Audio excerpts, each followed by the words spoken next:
अस्सलामुअलैकुम स्टूडेंट्स आज हम चैप्टर नंबर 3 के मल्टीपल चॉइस क्वेश्चंस को करेंगे। फर्स्ट एमसीक्यूज में लिखा है, when we kick a stone we get hurt. जब हम एक पत्थर को ठोकर मारते हैं तो हम ज़ख्मी हो जाते हैं। दिस इज़ ड्यू टू, इसकी वजह क्या है? अनर्शिया, बी ऑप्शन है वेलोसिटी, सी ऑप्शन है मोमेंटम और डी ऑप्शन है रिएक्शन। स्टूडेंट, इसका दुरुस्त आंसर है रिएक्शन। देखें, जब स्टूडेंट सामने पत्थर को ठोकर मारी तो हम फोर्स लगाते हैं पत्थर पर, ये हमारा एक्शन है। न्यूटन के तीसरे कानून के मुताबिक every action has a reaction. Reaction के तौर पर स्टोन हमारे पाँव पर उतनी ही फोर्स लगाता है जिससे हमारा जो पाँव है उस पर चोट लग जाती है, ज़ख्मी हो जाता है। तो स्टूडेंट्स, यहाँ ये जो एमसीक्यूज है इसमें एक्शन और रिएक्शंस को प्रैक्टिकली समझाया गया है कि जब हम पत्थर पर किक्स लगाएंगे, फोर्स लगाएंगे तो ये एक एक्शन है, उसके रिएक्शन में पत्थर भी हमारे पाँव पर उतनी ही फोर्स लगाएगा, तो ये क्या है? रिएक्शन है। तो इस एमसीक्यूज का दुरुस्त आंसर डी है।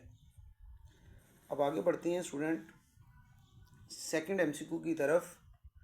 इसमें पूछा गया है, an object will continue its motion with constant acceleration until, एक जिस्म मुसलसल अपनी हरकत को जारी रखेगा और वो कांस्टेंट एक्सेलरेशन से हरकत करता रहेगा जब तक, ऑप्शन ए है the resultant force on it begins to decrease, जब तक उस पर अमल करने वाली रिजल्टेंट फोर्स सिफर कम नहीं हो जाती। बी ऑप्शन है the resultant force on it's is zero, उस पर अमल करने वाली जो रिजल्टेंट फोर्स है वो ज़ीरो हो जाए। दुरुस्त ऑप्शन बी है। सी है the resultant force on its begins to increase, resultant force जब बढ़ना शुरू हो जाए। डी ऑप्शन है the resultant force is at right angle to its tangentially velocity. तो स्टूडेंट, इसमें दुरुस्त आंसर बी ऑप्शन है।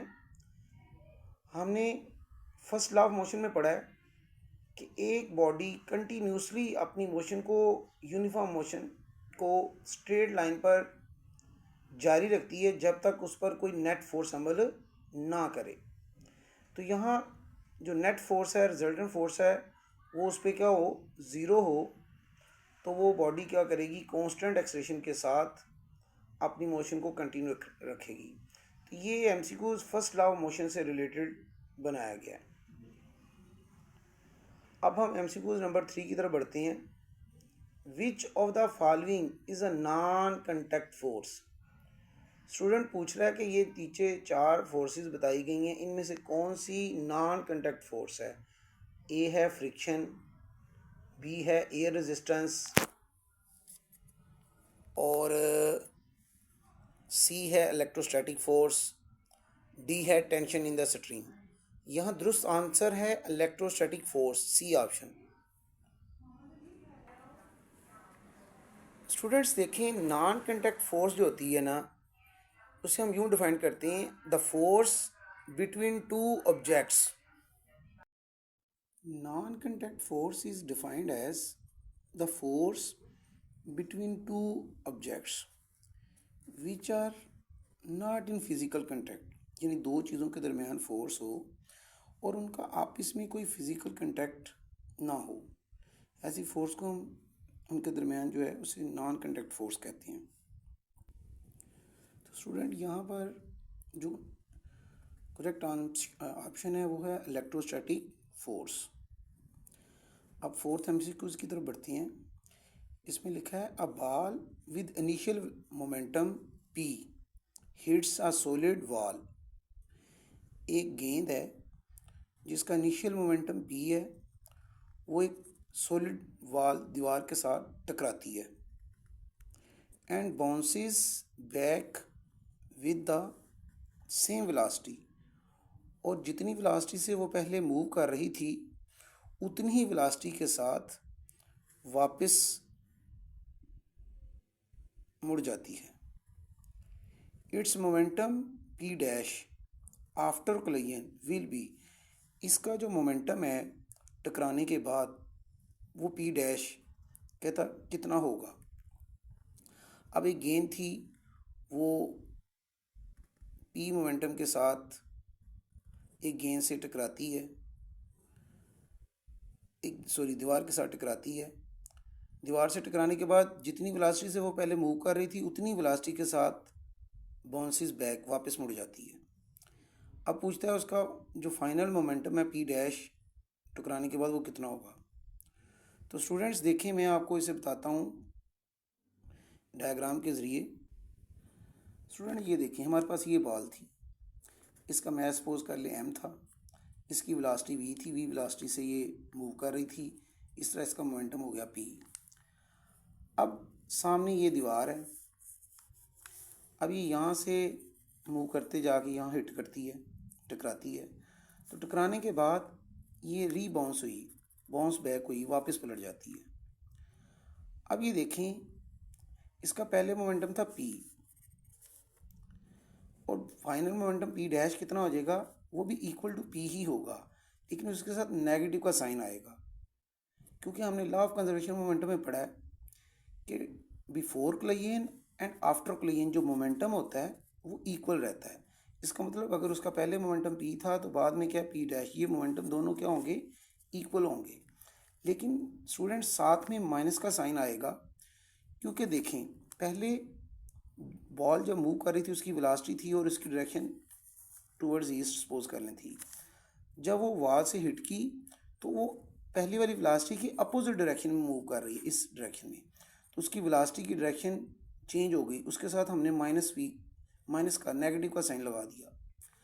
अब चूँकि उसकी वेलोसिटी अपोजिट डायरेक्शन में है, माइनस का साइन ये रिप्रेजेंट कर रहा है, तो लिहाजा उसका जो पी डैश मोमेंटम है वो भी हमारे साथ, उसके साथ भी माइनस का साइन आ जाएगा। बिफोर कोलिजन और आफ्टर कोलिजन मोमेंटम जो है वो इक्वल है, लेकिन ये नेगेटिव का साइन रिप्रेजेंट कर रहा है कि वो अपोजिट डायरेक्शन में है।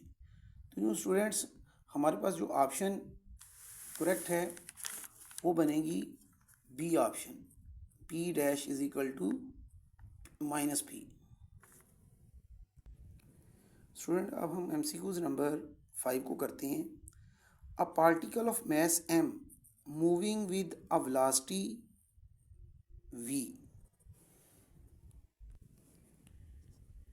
moving with velocity v collides with the another particle of the same mass at rest.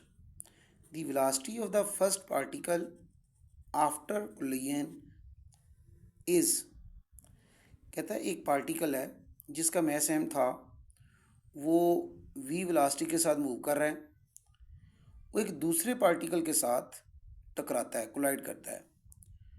उसका मैस, दूसरे पार्टिकल का मैस भी पहले पार्टिकल के मैस के बराबर है, लेकिन वो रेस्ट में था। उसके साथ जब टकराता है तो कहता है the velocity of the first particle की जो वेलोसिटी है आफ्टर कोलिजन के बाद वो कितनी होगी। स्टूडेंट मैं आपको इसे भी डायग्राम के जरिए समझाता हूँ। देखें स्टूडेंट, हम एक ये पार्टिकल सपोज लेट कर लेते हैं ए है, इसका मैस m था, इसकी वेलोसिटी v थी, ये v वेलोसिटी से ये मूव कर रहा है।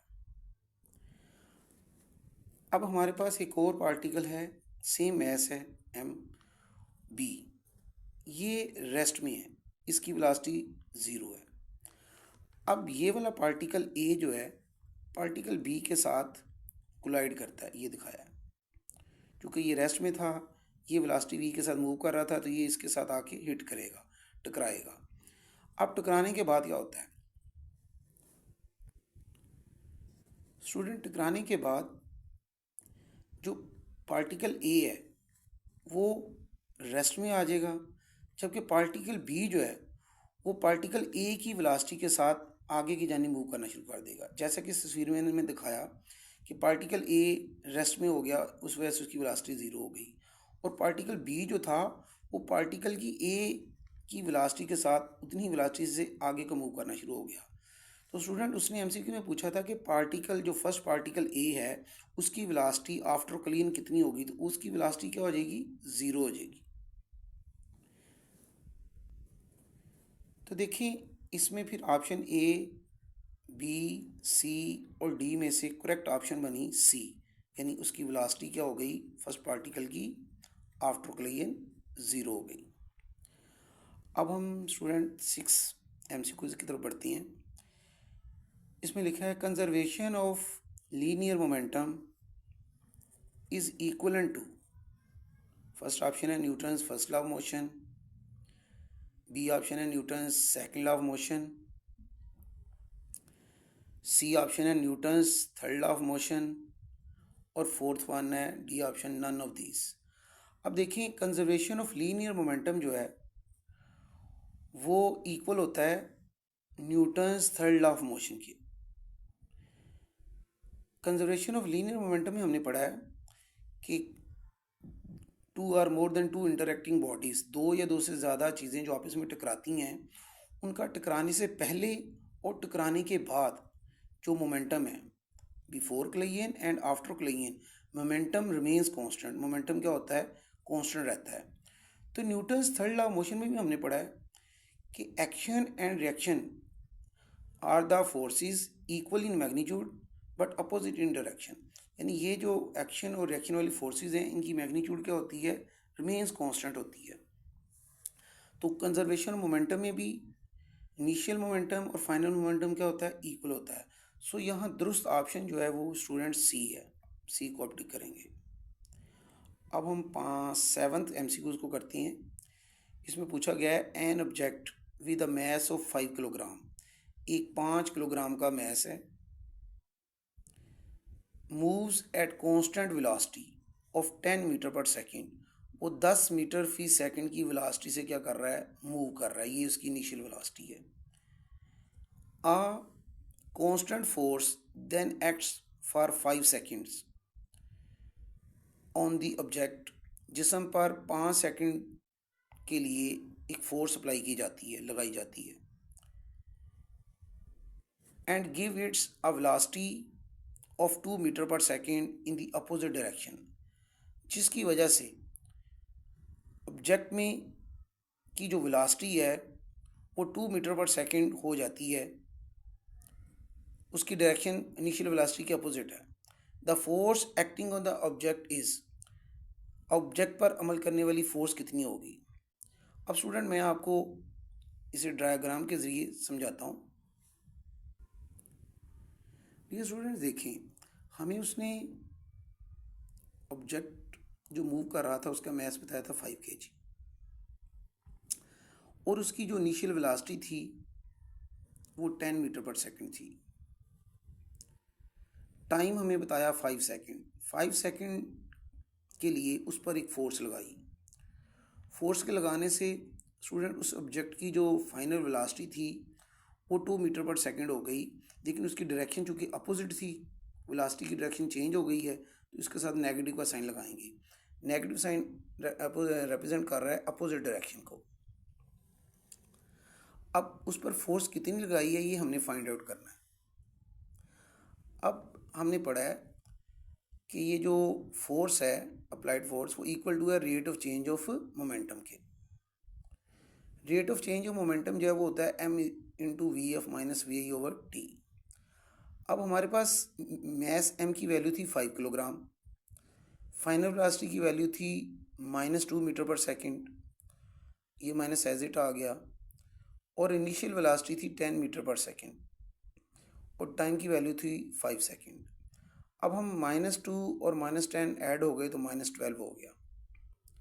उसके बाद ये 5 से कैंसिल हो गया और हमारे पास फोर्स निकल आई 12 न्यूटन, -12 न्यूटन।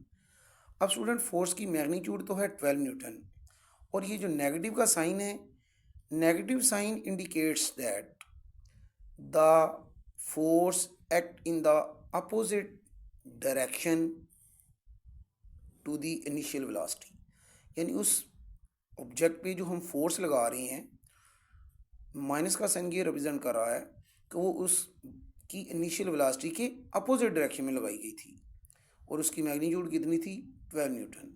तो स्टूडेंट इस तरह हमारे पास यहाँ पर करेक्ट ऑप्शन जो है इस एमसीक्यूज़ की 7वीं की वो बनी है सी। ए भी रॉन्ग है, बी भी ऑप्शन रॉन्ग है, सी ऑप्शन इसकी करेक्ट है। स्टूडेंट अब हम एमसीक्यूज़ नंबर 8 को करते हैं।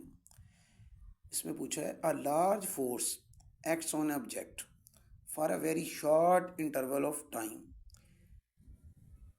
इन this case it is easy to determine। Option A है मैग्नीट्यूड ऑफ फोर्स, बी है टाइम इंटरवल, सी है product of force and time, और डी ऑप्शन है नन ऑफ दीज। स्टूडेंट इसमें दुरुस्त ऑप्शन है product of force and time, C option is correct. अब हम स्टूडेंट एमसीक्यूज नंबर 9 को करते हैं। इसमें पूछा गया है अ lubricant is usually introduced between two surfaces to decrease friction. The lubricant decreases temperature, acts as ball bearings, prevents different contact of the surfaces, provide rolling friction। अब ये देखिए उसने पूछा है कि लुब्रिकेंट को, लुब्रिकेंट मीन ऑयल ग्रीस वगैरह को लुब्रिकेंट बोलते हैं। कहता है ये दो सरफेस के दरमियान इसे हम फ्रिक्शन को कम करने के लिए इस्तेमाल करते हैं। तो वहाँ पर जो लुब्रिकेंट है वो करता क्या है? ऑप्शन ए में बोला है कि वो टेम्परेचर कम कर देता है, रॉन्ग ऑप्शन है। ऑप्शन बी में पूछा कहा गया है कि वो बॉल बेरिंग की तौर पर काम करता है लुब्रिकेंट, तो ये भी रॉन्ग है। ऑप्शन सी में लिखा है prevents direct contact of the surfaces, तो ये ऑप्शन दुरुस्त है। यानी वो दो सर्फेसिस का आपस में जो कंटेक्ट था, जो आपस में जुड़ी हुई थी, बराह रास्त वो मिली हुई थी, उनको क्या करता है?